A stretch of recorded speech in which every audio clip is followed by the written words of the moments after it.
नमस्कार, मैं हूं डॉक्टर कुमकुम पांडे और मेरे YouTube चैनल में आपका बहुत बहुत स्वागत है।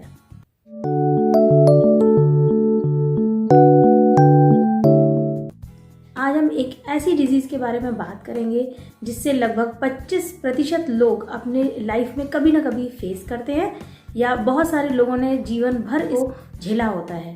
इसे हम शीत पित्त छपाकी या पित्ती उछलना के नाम से जानते हैं। इनको अर्टिकेरिया भी कहते हैं। आयुर्वेद में इसको शीत पित्त उदर्द या कोट के नाम से जानते हैं।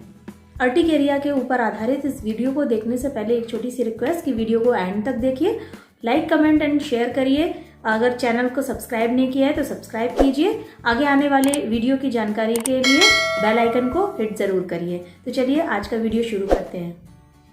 जब भी कोई एलर्जन हमारी बॉडी पर अफेक्ट करता है तो उसकी वजह से त्वचा के नीचे पाए जाने वाली मास्ट सेल्स, इनमें से बहुत सारे मीडिएटर्स सीक्रेट होने लगते हैं, like prostaglandins, cytokinins, histamines, TNF alpha जैसे।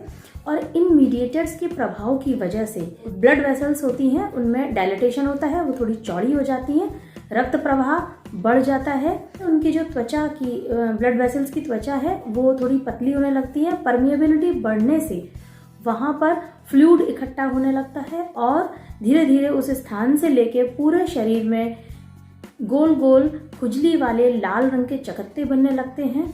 इनको हम व्हील्स, नेटल रैश या हाइव्स कहते हैं और इस बीमारी को हम अर्टिकेरिया के नाम से जानते हैं। अर्टिकेरिया बहुत सारे टाइप्स के हो सकते हैं। हमारी बॉडी के लिए अलग अलग लोगों के लिए अलग अलग एलर्जन काम करते हैं। ये एलर्जन कोई भी मेडिसिन हो सकती है, कोई आपका फूड हो सकता है, कोई भी स्प्रे या क्लोथ्स या हाउस डस्ट या पेट्स हैं उनकी वजह से भी, सनरेज भी हो सकती हैं और आपका मेंटल स्ट्रेस भी एलर्जन की तरह काम कर सकता है।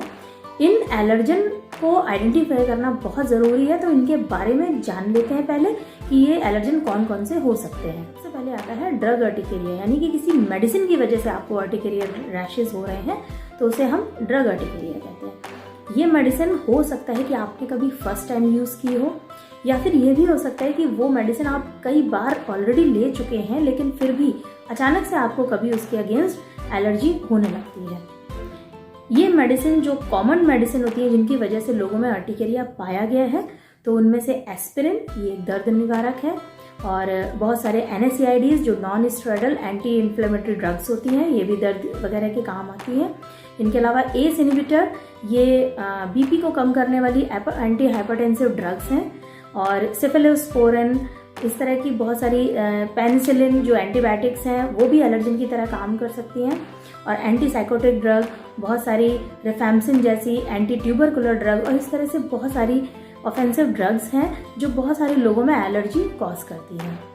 किसी मेडिसिन की वजह से जब भी अर्टिकेरिया होता है या कोई एलर्जी होती है तो उसके साथ साथ एंजियोएडिमा भी देखा गया है, या कुछ लोगों में सीरम सिकनेस भी पाई जाती है।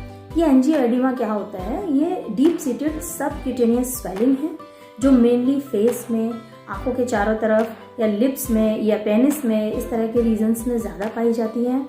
ये कुछ मिनटों में स्टार्ट होती हैं ड्रग लेने के बाद और कई दिन तक रहती हैं। इनमें इचिंग होने के बजाय ये पेनफुल थोड़ी ज़्यादा होती हैं। और एंजियोएडिमा के साथ हो सकता है GIT अपसेट मिले, यानी कि उसके पेट में कुछ दिक्कत हो जाए, हो सकता है लूज मोशन स्टार्ट हो जाए, या पेट में दर्द होने लगे, या सांस लेने में तकलीफ होने लगे, उसका BP लगातार लो होता रहे, हाइपोटेंशन में जाने लगे, सांस लेने में दिक्कत होने लगे, इस तरह के सिम्टम्स और भी आते हैं। तो इस तरह की जब इमरजेंसी कंडीशन है तो आपको जितनी जल्दी हो सके एक डॉक्टर के पास ज़रूर जाना चाहिए। सबसे पहले तो जो भी वो ऑफेंसिव ड्रग है उसको तुरंत ही विथड्रॉ कर दें, छोड़ दीजिए। जब भी आपको किसी मेडिसिन की वजह से अगर एलर्जी है और आप जानते हैं उस मेडिसिन के बारे में, तो एक कार्ड में रख करके कि इस मेडिसिन से मुझे एलर्जी है, तो अपनी पॉकेट में हमेशा डाले रहिए। जब भी इमरजेंसी कंडीशन में या नॉर्मली आप हॉस्पिटल विजिट करते हैं, किसी डॉक्टर को विजिट करते हैं, तो उस एलर्जी के बारे में बताना बहुत ज़रूरी है। इन केस कोई इमरजेंसी है और आपके बारे में कोई नहीं जानता है या कोई इस तरह की घटना हो जाती है, तो भी उस पॉकेट कार्ड की वजह से लोग आपको ईजिली जान जाएंगे आपके बारे में कि आप इसके प्रति एलर्जिक हैं और कोई भी दुर्घटना होने से बचा जा सकता है। बहुत सारे फूड आइटम्स होते हैं जिनकी वजह से लोगों में एलर्जी पाई जाती है। मेनली जो भी डेयरी प्रोडक्ट्स उनमें उनसे बहुत से लोगों में एलर्जी होती है। इसके साथ साथ चीज़, फिश, नट्स हो सकते हैं, बहुत सारे ड्राई फ्रूट्स हो सकते हैं जिनकी वजह से आपको एलर्जी है। इनके अलावा जो बहुत सारे जो पैक्ड फूड आते हैं उनमें जो प्रिजर्वेटिव इस्तेमाल होते हैं उनकी वजह से भी बहुत से लोगों में कॉमनली एलर्जी पाई जाती है। तो अगर आपको एलर्जिक रैशेज़ हैं तो सबसे पहले तो इन चीज़ों को तुरंत बंद कर देना चाहिए। बहुत से लोगों में देखा गया है कि कोई भी इंसेक्ट बाइट करने के बाद उनके में अर्टिकेरिया बहुत ज़्यादा एक्सेजरेट हो जाता है, यानी कि कीड़ा काटने के बाद जो उनसे एलर्जन हमारी बॉडी में आते हैं उनकी वजह से बहुत से लोगों में अर्टिकेरिया रैशेज़ बनते हैं।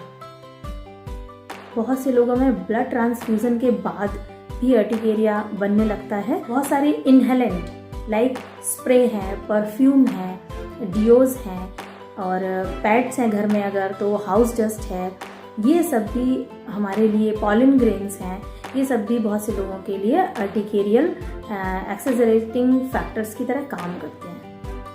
कई लोगों में जो वर्म इन्फेस्टेशन है, जो इंटेस्टाइनल पैरासाइट्स इन्फेस्टेशंस हैं, उनकी वजह से भी अर्टिकेरिया बनने लगते हैं।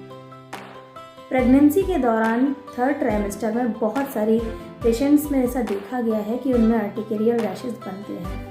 अर्टिकेरिया व्हील्स के साथ साथ, जैसे वो पर्टिकुलर अर्टिकेरिया में व्हील्स बनते हैं, उनके अलावा भी उनमें पैप्यूल्स मतलब छोटे छोटे दाने या इचिंग या विदाउट एनी रीज़न इचिंग होती है।